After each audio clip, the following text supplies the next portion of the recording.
Pemirsa, Anda bersama kami di obrolan Karebosi segmen terakhir, masih bersama dengan Pak Ismu dan juga Pak Herman. Saya ke Pak Ismu. Pak Ismu, tadi sempat terpending Pak bahwa adakah batasan-batasan dikatakan pungli khususnya di sekolah Pak?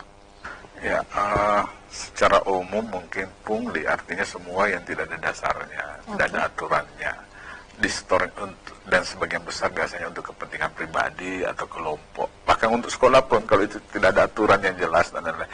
Bahkan untuk membangun masjid saja misalnya, kalau itu tidak ada aturannya dan lain-lain, kan berbeda dengan sumbangan ya. Apalagi kalau sudah menyebut angka, nilai seperti itu sudah jelas pungli. Kalau sumbangan kan jelas ya, dikasih kotak kemudian tidak dihitung, tidak apa itu sumbangan, sukarela dan lain-lain. Itu pun dalam proses membangun budaya anti pungli itu pun mesti diatur sebaik-baiknya. Karena jangan sampai yang semula berawal daripada sukarela, sumbangan, tetapi itu kemudian menjadi kebiasaan, menjadi budaya baru, menjadi budaya permisif, yang ketika sudah menjadi budaya itu lagi yang terlembaga menjadi sistem yang baru. Contoh misalnya kebiasaan untuk memberikan tanda terima kasih kecil-kecilnya ya, dilayani. Setelah dilayani dengan baik, ini kebiasaan memberikan ucapan terima kasih dalam bentuk apapun. Dari segi aturan itu tidak salah ya, apalagi kalau nilainya di bawah 250 mungkin, 250.000 itu tidak masuk gratifikasi. Tapi di satu sisi ini membangun budaya yang kemudian karena sudah terbiasa menerima ucapan terima kasih, pada satu kesempatan dia tidak terima, dia tentu, waduh, ini tidak bagus, tidak nakasih, tidak mengerti kayak gitu. Nah, sebaiknya dalam kerangka membangun budaya anti korupsi, anti pungli dan lain-lain, hal-hal sekecil ini yang perlu kita hilangkan. Bahwa pemerintah, mau pihak sekolah, mau pihak Diknas, mau pihak wali kota, mau pihak gubernur dan lain-lain, itu memang sudah hadir, dibayar untuk melayani masyarakat. Jadi tidak perlu ada yang pembayaran-pembayaran di luar dari yang semestinya. Negara ini sudah sangat menjamin, sudah sangat memberikan porsi anggaran yang cukup besar untuk sektor pendidikan dan lain-lain. Tinggal sekarang kita bagaimana bersama-sama melakukan pengawasan. Nah ini yang kalau dari sisi ombudsman tadi saya sampaikan bahwa meskipun dalam prakteknya ombudsman menerima pengaduan dan lain-lain, tetapi pada prinsipnya sesuai dengan Undang-Undang 37 tahun 2008, ombudsman bukanlah lembaga pengaduan eksternal. Jadi kami bukan lembaga yang secara spesifik hanya menerima pengaduan, tapi sesuai dengan tugas dan fungsinya kami adalah lembaga pengawas eksternal. Sehingga berbagai proses dan lain-lain, misalnya pengaduan, itu tidak bisa serta-merta bisa langsung ke ombudsman. Ombudsman menjadi instansi terakhir kalau misalnya dalam hal pencegahan, penanganan pengaduan misalnya. Jadi sebaiknya pengaduan-pengaduan kita serahkan pertama dilakukan kepada lembaga penyelenggara layanannya sendiri. Misalnya kalau dalam hal ini sekolah, maka dilaporkan ke sekolahnya dulu. Kalau tidak ada klarifikasi atau jawabannya tidak memuaskan dan lain-lain, baru meningkat mungkin ke Diknasnya atau di komite pengawas dan lain-lain semacamnya. Setelah itu dan lain-lain. Karena termasuk ke saber pungli.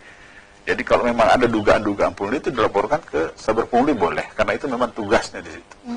Ombudsman menjadi dalam komposisi saber pungli itu menjadi pengawas eksternal kemudian. Jadi sekali lagi ini mungkin yang perlu juga kami sampaikan bahwa dalam berbagai hal terkait dengan penyelenggaraan pelayanan publik di negara ini sesuai dengan amanah undang-undang, maka ombudsman posisinya jelas sebagai pengawas eksternal. Jadi kami posisinya melihat, mengawasi, mencegah kalau perlu. Pencegahannya itu bagaimana? Dengan tadi sistem yang saya sebutkan, bisa systemic review, bisa rapid assessment dan lain-lain. Baik. Saya ke Pak Herman. Pak Herman, langkah apa yang kemudian nantinya akan Anda ambil untuk memperjuangkan hak-hak siswa di luar sana, Pak? Ya, seperti tadi saya katakan, apapun caranya, kalau sebelum anak itu diterima, terus ada pemberian uang, berapapun jumlahnya, itu adalah pungli. Kenapa? Anak tersebut itu kalau baru di ACC oleh kepala sekolah diterima, itu belum terdaftar di Dapodik sebagai siswa sekolah tersebut. Saya belum menganggap dia siswa, contohnya SMA 1. Dia baru di ACC, memberikan sesuatu.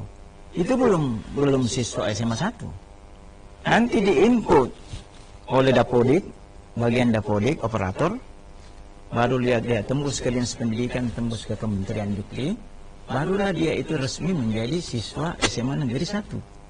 Nah, kemudian kan sudah jelas, kita harus mengacu kepada Permendikbud 75 2016 tentang komite sekolah. Jadi sistemnya itu, pihak sekolah membuat RAKS, kemudian dia ajukan ke komite sekolah. Nah, bahwa ini yang saya perlukan anggaran, tidak dibiayai oleh dana BOS. Barulah komite mengundang seluruh siswa orang tua murid yang ada di sekolah tersebut, membicarakan apa yang mau digunakan oleh sekolah itu. Itulah yang digunakan oleh aturan. Karena tidak ada perda di Sulsel yang mengatakan bahwa bisa menerima sebelum anaknya diterima. Itulah. Jadi kedepannya untuk memperbaiki, Bapak Gubernur harus memberikan efek jerah terhadap mulai dari oknum kepala sekolah yang saya laporkan ini 11, supaya tidak menghilangkan barang bukti. Ini kan sudah jelas dia pelanggaran maladministrasi, melanggar Permendikbud tentang Dapodik 36. Kalau itu saja satu sudah dilakukan, ya sudah bisa diberikan sanksi tegas. Apalagi hasil pemeriksaan kejaksaan, Polda, kepada orang tua bahwa benar dia memberikan sesuatu bentuk uang sekian jumlahnya bervariasi baru anaknya diterima. Itu lagi masuk lagi ke ranah pidana. Nah itu. Jadi ke depan tanpa ada ketegasan Bapak Gubernur di dunia pendidikan ini, itu akan terulang kembali setiap tahun. Itu yakin dan percaya. Makanya tadi yang saya perjuangkan itu, coba tahun depan lakukan. Kalau memang ada kebijakan penambahan, ambil peringkat yang di bawahnya. Kemudian umumkan ada penerimaan tahap kedua. Yakin dan percaya tidak bisa tersentuh. Pasti orang tua bilangnya anak saya lulus murni. Iya.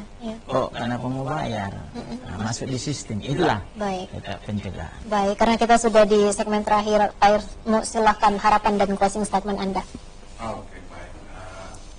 Jadi kepada seluruh warga, khususnya Kota Makassar dan sekitarnya, mari kita bersama-sama senantiasa tingkatkan kepedulian kita terhadap penyelenggaraan pelayanan publik di daerah ini, apakah itu terkait dengan isu PPDB, apakah itu terkait dengan isu-isu layanan lainnya. Mari kita senantiasa mengawasi, menegur kalau bisa, dan kalau memang terakhir melaporkan ke Ombudsman. Ombudsman Republik Indonesia perwakilan Sulawesi Selatan akan senantiasa menerima, mengelola setiap pengaduan masyarakat yang ada. Tinggi rendahnya pengaduan itu bukan cerminan langsung sebenarnya terhadap kualitas pelayanan publik, tetapi itu adalah manifestasi dari tingkat kepercayaan masyarakat kepada pemerintahnya, kepada Ombudsman dan lain-lain. Mari silahkan sampaikan laporan Anda, pengaduan Anda di Ombudsman Perwakilan Republik Indonesia, perwakilan Sulsel. Baik, terima kasih Pak Ismu. Saya ke Pak Herman. Silahkan harapan dan closing statement Anda, Pak Herman. Jadi harapan saya yakin dan percaya Bapak Gubernur kita ini orangnya tegas dan disiplin untuk tidak ada lagi yang berani mengulang dugaan pungli ini setiap tahunnya dalam penerimaan siswa baru.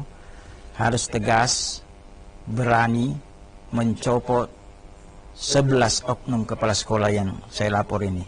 Karena sudah jelas diduga keras melanggar maladministrasi tentang Dapodik, Permendikbud 79 2015, Permendikbud 22 2016, itu maksimal 36 per kelas. Nah, sehingga kalau Bapak Gubernur berani memperlihatkan ketegasan, yakin dan percaya tahun depan apapun kita serahkan, tidak ada lagi kepala sekolah yang berani melakukan itu. Sekian. Baik, terima kasih Pak Herman, terima kasih Pak Ismu sudah bergabung bersama kami untuk mendiskusikan berantas pungli di sekolah di obrolan Karebosi edisi hari ini. Tentu saja pemirsa, kita semua berharap bahwa tidak akan ada lagi pungli dalam bentuk apapun untuk sehingga tidak mencederai dunia pendidikan di Indonesia. Saya Rafika Mustaqim Mawarba pamit. Assalamualaikum warahmatullahi wabarakatuh.